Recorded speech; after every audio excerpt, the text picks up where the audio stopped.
ഇന്നത്തെ നമ്മളെ പുതിയൊരു വീഡിയോയിലേക്ക് എല്ലാവർക്കും സ്വാഗതം. ഇന്നത്തെ നമ്മളെ റെസിപ്പി നല്ല ടേസ്റ്റി ആയതും അതുപോലെ തന്നെ നല്ല ഹെൽത്തി ആയിട്ടുള്ള ഒരു സ്നാക്കിൻ്റെ റെസിപ്പിയാണ്. അപ്പോൾ വീഡിയോയിലേക്ക് കടക്കുന്നതിന് മുന്നേ ചാനൽ സബ്സ്ക്രൈബ് ചെയ്യാത്ത കൂട്ടുകാരെല്ലാം ഒന്ന് സബ്സ്ക്രൈബ് ചെയ്ത് സപ്പോർട്ട് ചെയ്യണേ. എന്നാൽ ശരി, നമുക്ക് വീഡിയോ കണ്ടു നോക്കാം.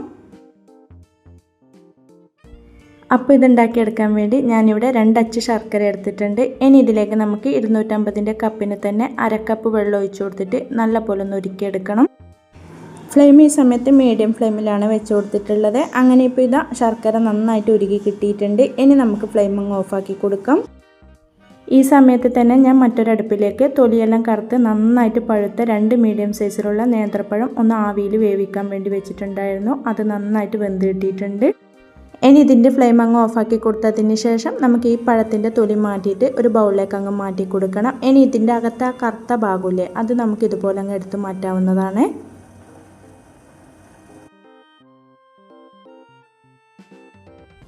അങ്ങനെ ഇപ്പോൾ ഇതാ ഈ പഴത്തിൻ്റെ അകത്തെ ആ കറുത്ത ഭാഗം ഞാൻ ഇതുപോലെ തന്നെ അങ്ങ് എടുത്ത് മാറ്റിയിട്ടുണ്ട്. ഇതുപോലെ എടുത്ത് മാറ്റിയതിന് ശേഷം നമുക്കിനി ഇത് കട്ടകളൊന്നും കൂടാതെ നന്നായിട്ടൊന്ന് ഉടച്ചെടുക്കണം. ഈ പഴത്തിൻ്റെ ചൂടാറുന്നതിന് മുന്നേ തന്നെ നമ്മൾ ഇതുപോലെ ഉടച്ചെടുക്കുകയാണെങ്കിൽ നന്നായിട്ട് ഉടഞ്ഞു കിട്ടുന്നതായിരിക്കും.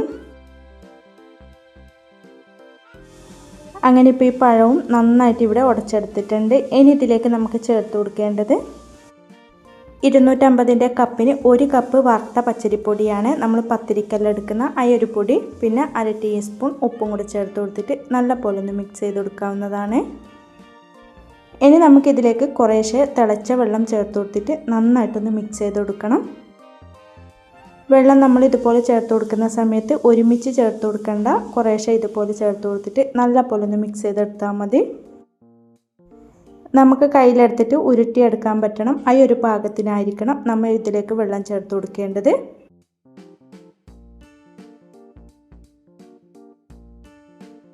ഞാനിപ്പോൾ ഇതിലേക്ക് 1/4 കപ്പാണ് തിളച്ച വെള്ളം ഒഴിച്ചു കൊടുത്തിട്ടുള്ളത്. നമ്മളെടുക്കുന്ന പൊടിക്കനുസരിച്ചിരിക്കും വെള്ളത്തിൻ്റെ അളവിൽ ചെറിയ വ്യത്യാസം അങ്ങോട്ടോ ഇങ്ങോട്ടോ വന്നിരിക്കാം. ഇതുപോലെ നന്നായിട്ട് മിക്സ് ചെയ്ത് കൊടുത്തതിന് ശേഷം ഞാൻ ഇതിലേക്ക് 1 ടീസ്പൂൺ നെയ്യും കൂടെ ചേർത്ത് കൊടുക്കുന്നുണ്ട്.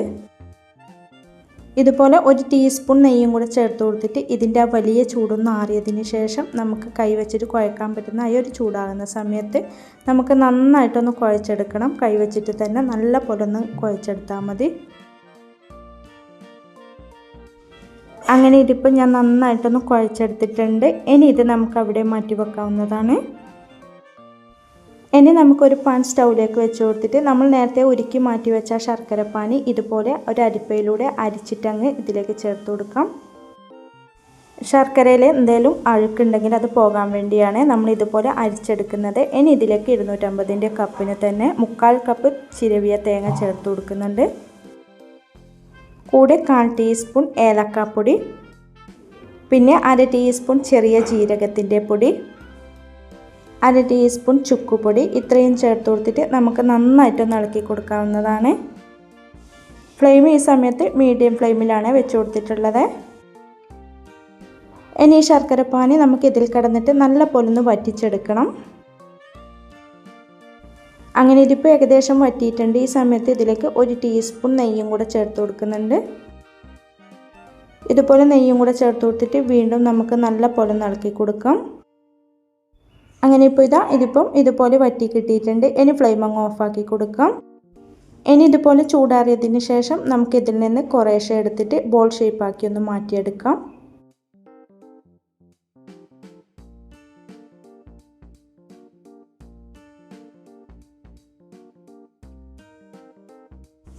ബാക്കിയുള്ളതും നമുക്ക് ഇതുപോലെ തന്നെ അങ്ങ് ചെയ്തെടുക്കാവുന്നതാണ്.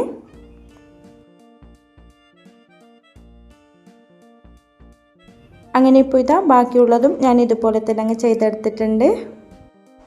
ഇനി നമ്മൾ നേരത്തെ റെഡിയാക്കി മാറ്റി വെച്ച ആ മാവിൽ നിന്നും കുറേശ്ശെ എടുത്തിട്ട് നമുക്കിതുപോലെ ഒന്ന് ഉരുട്ടിയെടുക്കണം. ഇനി നമുക്കിതുപോലെ ഒന്ന് പരത്തിയെടുത്തതിന് ശേഷം നടുക്കൊരു കുഴി പോലെ ആക്കിയിട്ട് ഇതുപോലെ ഒന്ന് ഷേപ്പ് ചെയ്തെടുത്താൽ മതി. ഇനി നമ്മൾ നേരത്തെ റെഡിയാക്കി മാറ്റി വെച്ച ആ ഫില്ലിങ്ങിൽ നിന്ന് ഇതുപോലെ ഓരോ ബോൾസ് എടുത്തിട്ട് ഇതിൻ്റെ അകത്തേക്ക് വെച്ച് കൊടുക്കണം. ഇനി നമുക്ക് ഇതുപോലെ ഒന്ന് ഷേപ്പ് ചെയ്തെടുത്താൽ മതി.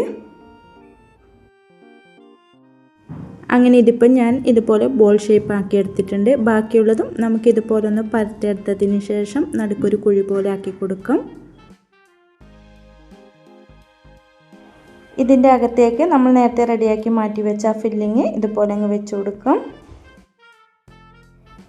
ഇനി ഇതുപോലെ ഒന്ന് ഷേപ്പ് ചെയ്തെടുത്താൽ മതി. അങ്ങനെ ഇതിപ്പോൾ എല്ലാതും ഇതുപോലെ തന്നെ അങ്ങ് ചെയ്തെടുത്തിട്ടുണ്ട്. ഇനി ഇത് ഇങ്ങനെ തന്നെ വേവിച്ചെടുക്കുന്നെങ്കിൽ ഇങ്ങനെ തന്നെ നിങ്ങൾക്ക് വേവിച്ചെടുക്കാം. ഞാനിതിപ്പം ഒന്നും കൂടെ ഷേപ്പ് ചെയ്തെടുക്കുന്നുണ്ട്. അപ്പോൾ ഇത് ഷേപ്പ് ചെയ്തെടുക്കാനായിട്ട് നമ്മൾ ആപ്പിളെല്ലാം മേടിക്കുമ്പം കിട്ടുന്ന ഈ ഒരു ഷീറ്റില്ലേ, അത് നന്നായിട്ടൊന്ന് കഴുകിയെടുത്തിട്ടുണ്ട്. ഇനി ഇതിലേക്ക് നമുക്കിത് ഓരോന്നും ഇതുപോലെ അങ്ങ് വെച്ച് കൊടുക്കാം. ഇതുപോലെ ചെറുതായിട്ടൊന്ന് തിരിച്ചിട്ട് ഒന്ന് പ്രസ് ചെയ്ത് കൊടുക്കാം. അപ്പോൾ ഇതുപോലെ നമുക്ക് ഷേപ്പായി കിട്ടും. ബാക്കിയുള്ളതും നമുക്കിതുപോലെ തന്നെ ഷീറ്റിലേക്ക് വെച്ച് കൊടുത്തിട്ട് ചെറുതായിട്ടൊന്ന് തിരിച്ചിട്ട് ഒന്ന് പ്രസ് ചെയ്ത് കൊടുക്കാം. അങ്ങനെ ഇതിപ്പോൾ എല്ലാതും ഞാൻ ഇതുപോലെ ഒന്ന് ഷേപ്പ് ചെയ്തെടുത്തിട്ടുണ്ട്. ഇതുപോലെ എല്ലാം ചെയ്തെടുത്തതിന് ശേഷം നമുക്കിനി ഇത് ആവിയിലാണ് വേവിച്ചെടുക്കേണ്ടത്. അപ്പോൾ ഇത് വേവിച്ചെടുക്കാനായിട്ട് ഞാൻ ഇഡ്ഡലി പാത്രത്തിൽ വെള്ളം തിളപ്പിക്കാൻ വെച്ചിട്ടുണ്ടായിരുന്നു. അതിലേക്കൊരു വാഴയില ഇതുപോലെ ഒന്ന് കട്ട് ചെയ്തിട്ട് വെച്ച് കൊടുത്തിട്ടുണ്ട്. ഇനി ഇത് നമുക്ക് ഓരോന്നും ഇതിലേക്ക് അങ്ങ് വെച്ച് കൊടുക്കും. ഇതുപോലെ എല്ലാതും ഇതിലേക്ക് വെച്ച് കൊടുത്തതിന് ശേഷം ഇനി ഇത് നമുക്ക് അടച്ചു വെച്ച് കൊടുക്കണം. ഇനി ഇത് മീഡിയം ഫ്ലെയിമിൽ ഒരു 10 മിനിറ്റ് വേവിച്ചെടുത്താൽ മതി. അങ്ങനെ ഇപ്പോൾ ഇതിപ്പം 10 മിനിറ്റ് ആയപ്പോഴത്തേനും നന്നായിട്ട് വെന്ത് കിട്ടിയിട്ടുണ്ട്. ഇനി നമുക്ക് ഫ്ലെയിം അങ്ങ് ഓഫാക്കി കൊടുക്കാവുന്നതാണ്. അങ്ങനെ നല്ല ടേസ്റ്റി ആയതും അതുപോലെ തന്നെ നമുക്ക് എണ്ണയിലൊന്നും മുക്കിപ്പൊരിക്കാതെ നല്ല ഹെൽത്തി ആയിട്ട് ഉണ്ടാക്കിയെടുക്കാൻ പറ്റിയ ഒരു സ്നാക്ക് ഇവിടെ റെഡിയായി കിട്ടിയിട്ടുണ്ട്. അപ്പോൾ എല്ലാവരും ഇതുപോലെ ഒന്ന് ട്രൈ ചെയ്ത് നോക്കാനും വീഡിയോ ഇഷ്ടപ്പെടുവാണെങ്കിൽ മറക്കാതെ തന്നെ ഒന്ന് ലൈക്ക് ചെയ്യാനും കമൻറ്റ് ചെയ്യാനും സബ്സ്ക്രൈബ് ചെയ്ത് സപ്പോർട്ട് ചെയ്യാനും മറക്കല്ലേ. ഇൻഷാ അല്ലാഹ് അടുത്തൊരു പുതിയ വീഡിയോ ആയിട്ട് നമുക്ക് വീണ്ടും കാണാം. Thank you for watching.